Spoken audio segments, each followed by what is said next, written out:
morning guys! Today is April 12 and we are bound to Osaka, Japan. Ang boarding time namin ay 12:40 PM pa pero 5 AM sakto nandito na kami sa NAIA Terminal 3. So yung process from payment ng travel tax, online check-in or check-in ng luggage, immigration, and final security check, inabot ng 2 hours. Medyo mahaba yung pila sa immigration ng 6 AM. So, ang tagal din naming pumila doon. Pero yung mismong interview sa immigration, mabilis lang. Hello, Queenie! Drop na natin bags mo. Hi! Good morning! Smile naman po. Ayaw mag-smile. Hi! Ilang kilo ka? Hi, good morning. Ayaw mag-smile.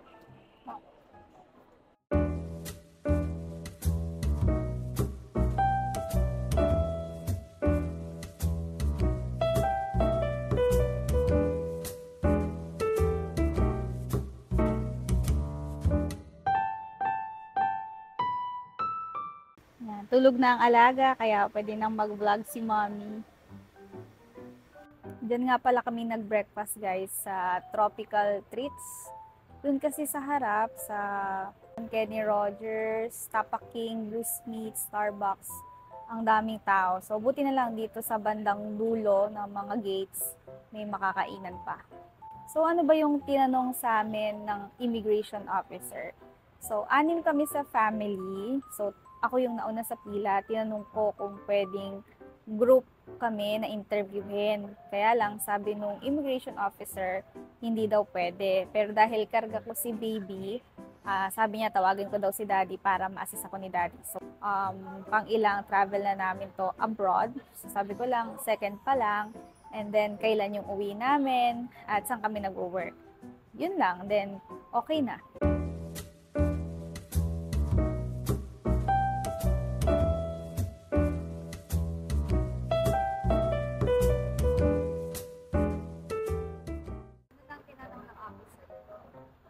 Una nakita yung stroller ng anak mo.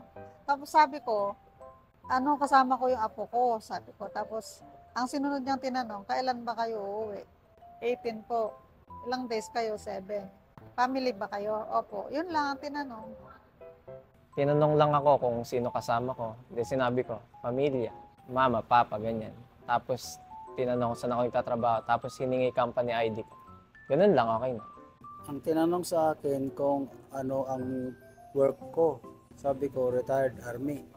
Tapos, ilang araw kayo doon? Sabi ko, 12 to 18. Hanggang 18 kami, kako. Oo, yun lang. Bukod sa passport with valid visa, kailangan mo din ng e-travel and Visit Japan QR codes. Ready mo na yan at least a night before your travel. Required ito i-present sa Immigration and Customs. So, each traveler dapat merong 2 QR codes. Both e-travel and Visit Japan, pwede nang isa lang sa family member ang gagawa ng account. Then, siya na ang magge-generate ng QR code para sa ibang family members. Passport details lang ang hinihingi para makapag-register. Winnie! Hello! Ay, ang galing naman!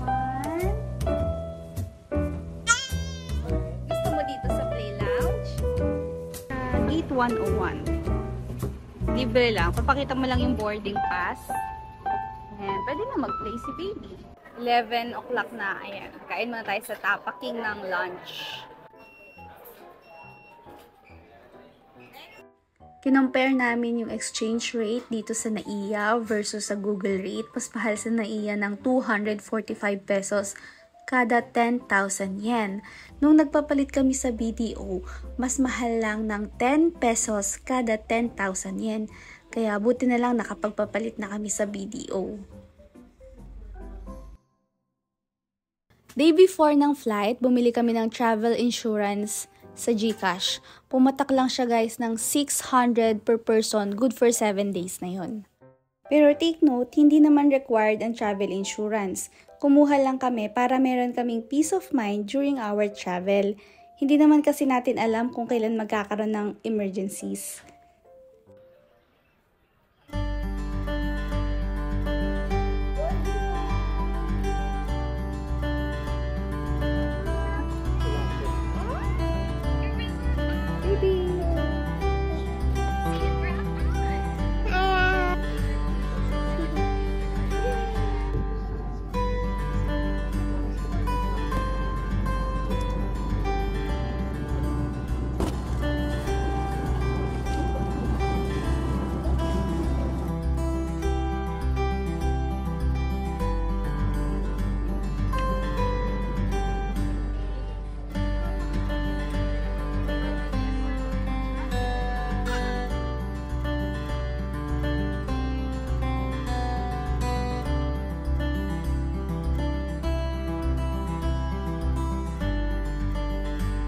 Lapit na kami bumaba.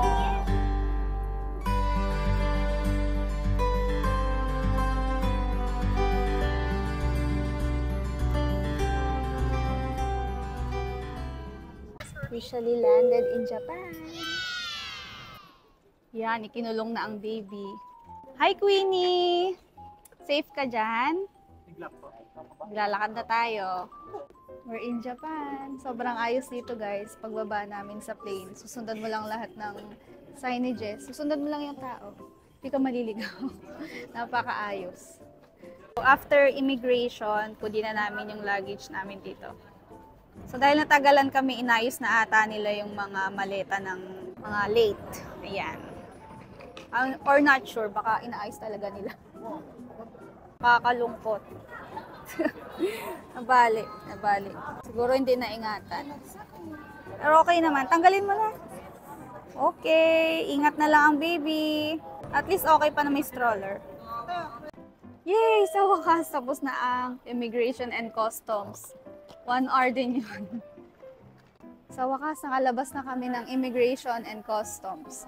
7 kami bumaba, 8:30 na natapos yung process. Sobrang bagal kasi sa immigration na pinilahan namin. Yun lang. Dito na kami. OMG. Hello baby, okay ka pa? Kanina pa tayo nasa biyahe. Haggard na ang baby mo. Sobrang pagod na kami, guys. Nakapagod pala immigration saka customs. Ngayon, hanap na kami ng train papuntang Osaka. May mga bilihan ng SIM Wi-Fi dito. Hindi na kami bibili kasi bumili na kami sa Lazada. Tigi-tigisang SIM card nga pala kami instead na nag-pocket Wi-Fi kasi in case na may mawala sa amin, madaling makontak dahil meron naman kaming mga internet. Ito pala yung mga SIM na nabili namin sa Lazada. Isang 10 gig good for 7 days, 849 pesos. At isang 5 gig good for 8 days, 551 pesos. Activate mo tong SIM pagdating mo sa Japan. So, meron lang namang 4 na step na kailangan gawin.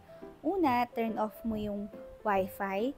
Ikalawa, tanggalin mo yung SIM 1 and SIM 2. Ikatlo, insert mo siya sa SIM 1. And ikaapat, turn on mo lang yung mobile data and data roaming.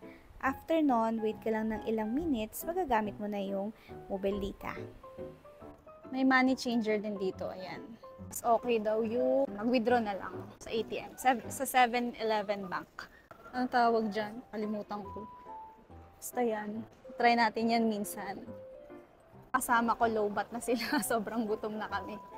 8:30 pa lang naman. Or 7:30 pa lang naman talaga akong sa Pilipinas. Pero dahil sa pagod, sobrang gutom na. Yay! Pero masaya. Dahil nandito na kami sa Japan. Pakain pala muna sana kami dito, kaya lang, ubos na yung mga rice meals. Siguro sa convenience store na lang sa Osaka area. Kiyat na tayo sa 2nd floor para mag-train papuntang Namba. Iconic na color ng Kansai International Airport. So, syempre, dahil may stroller tayo, may baby, hanapin natin yung elevator. Ayun, sa gitna pala elevator. Safe from pagbubuhat. Pag-akyat mo ng 2nd floor, eto na, labas na tayo. Naku guys, ang lamig. Ang sabi nung piloto, 16 degrees daw ngayon. Ang lamig. Ang sarap. Init kasi doon sa loob ng airport, kaya medyo pagod kami. Pero ito ang lamig. Ang sarap. Parang masaya na ulit ako. Ang sarap ng weather. Masaya na ulit kami. Kahit gutom at pagod. Oh my. Ang sarap. Ang sarap, ang lamig. Para tayong naka-ref. Ay, inosente. Hindi siya parang Baguio eh. Ang iba'y lamig niya.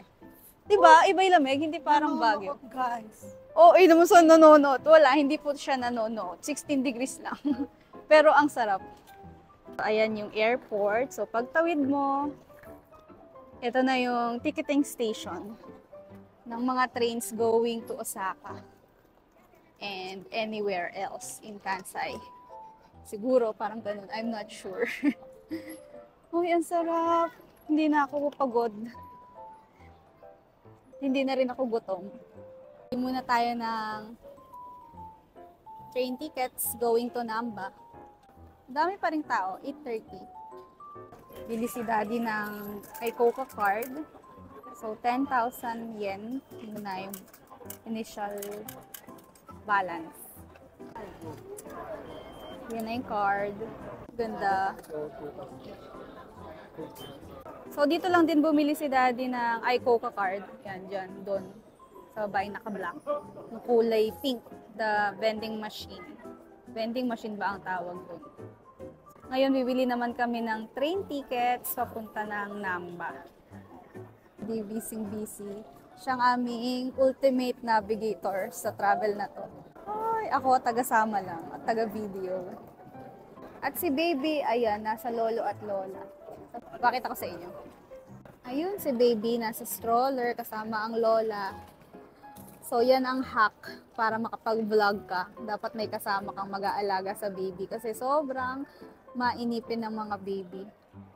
Pero yan si baby, mabait siya kasi ang lamig dito. Good mood ang baby mo. Bibili na si Daddy ng tickets namin dito sa machine. Kasi medyo mahaba talaga yung pila doon. Kapag sa may kahera bibili. So, try natin dito. Sana success. So, ayan yung Nankai local fares. Ang dami. Zoom nyo na lang.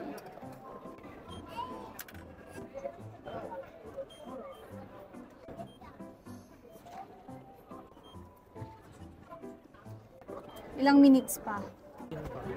Sige, kaya pa. 15 minutes. So, ayan, may choice ka kung super seat or regular seat.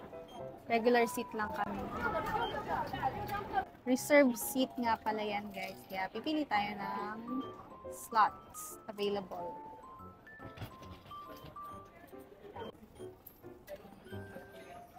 Ang binili namin ay rapid ticket. Yung isa kasi hindi siya reserved seating. Pero okay din naman yun. Pero ito for the experience lang. Insert cash. Okay, all done.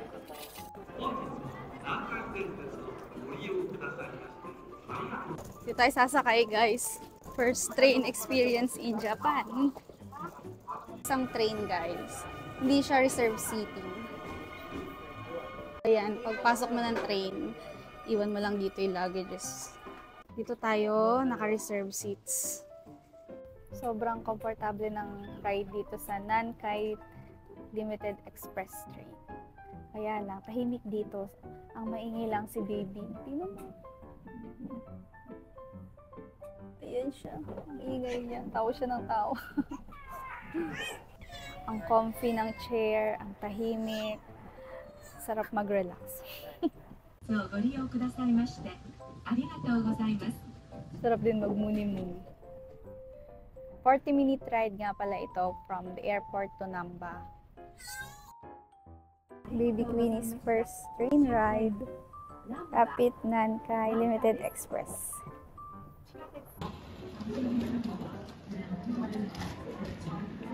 Okay, labas na tayo.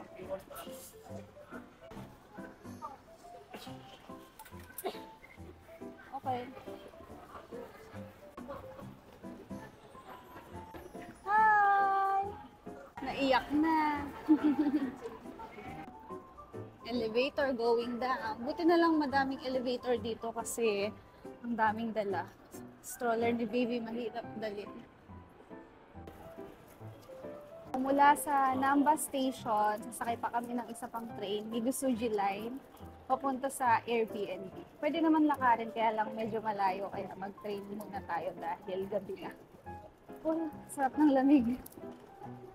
Ang sarap! Ay, namumutok yung pisngi ko.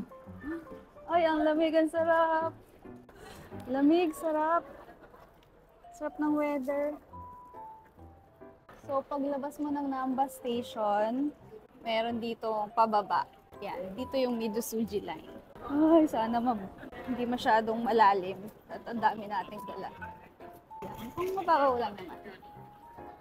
So, nag-decide na lang kami na maglakad, imbes na sumakay pa sa Migusuji Line.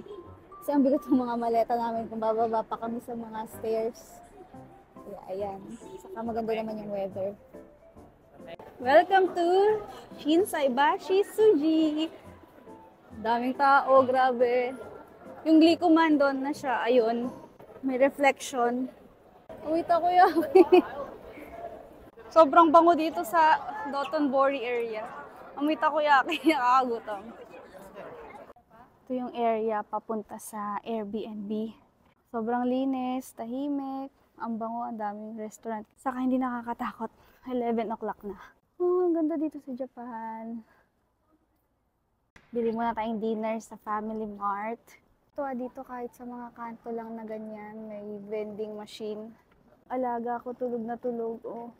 Sobrang lamig kasi kaya nakaka-relax kahit naglalakad-lakad. Kaya mga pagod at gutom.